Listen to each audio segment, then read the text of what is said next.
So, to no one's huge surprise, and maybe a few people's, minor surprise, they're not ending Arrow.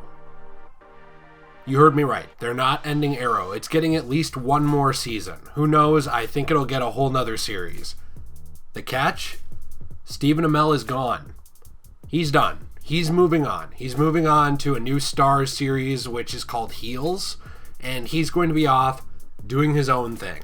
Meanwhile, Arrow is going to continue. Does that sound forced to you? It might be a little. I am of conflicted mind on this. Now, Mia Smoak, who's actually Oliver's daughter from the future, is going to be the new Green Arrow. This is actually something that I think is really cool. Honestly.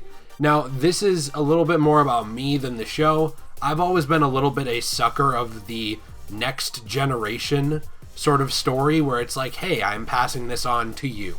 So someone like Tony Stark and Peter Parker in the MCU.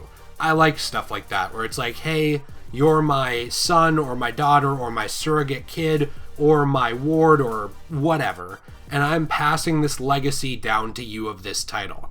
I've always enjoyed that kind of thing. So that part of this I actually think is cool, that she will be the new Green Arrow.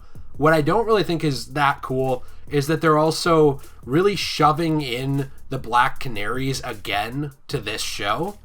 Now, the show, at least so far in the art that Marc Guggenheim tweeted about over on Twitter, is titled Green Arrow and the Canaries. Now, the name could change. It sort of seems like that's the name they're going with, especially since he actually added all three of these characters' actresses and said hashtag the future is female. I feel like the hashtag's a little cringe since that's not really what that was supposed to be about over on Twitter if you look up the hashtag, but whatever, it's fine. I am not really sure what to think about this whole thing. I think that Mia taking over as the Green Arrow makes sense to me. This is Oliver's daughter. This is something that would be passed on to her, a lot like Damian Wayne with the Batman mantle, or before him, Dick Grayson with the Batman mantle, how the Robin is there to serve, to take over if something were to happen to him, there to carry on the legacy and adopt the Cowl so that the legend of Batman doesn't die. Mia is going to take that spot for the Arrowverse and Green Arrow. But to put the Canaries in here again, I think is really unnecessary. I think it would have been a lot more interesting to go with characters that we hadn't seen, or at least ones that they had been building up for a while this last season, instead of just going with the Canaries again. It just kind of feels like falling back on a crutch to me. And the responses over on Twitter, I'm not going to read through them out loud in the video, but a lot of them are very negative. A lot of people don't seem very happy about this, especially the Canary part. So I don't think I'm alone in that.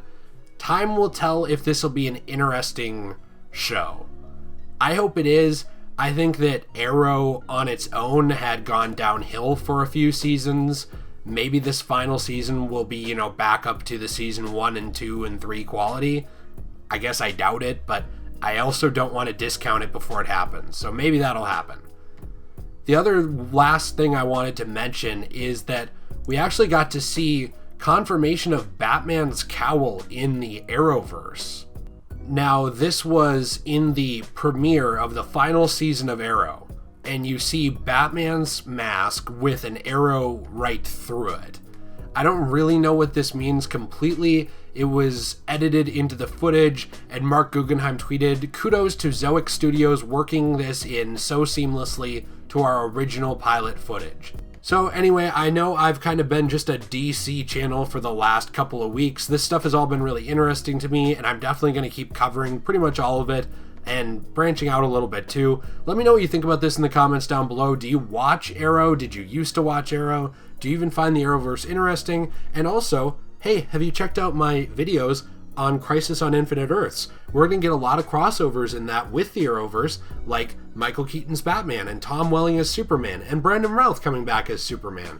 So I'm actually excited for that, but I'm looking forward to reading your comments. Please like the video if you enjoyed and subscribe, and I will see you guys in the next video. Have an amazing and fantastic day. You're all beautiful.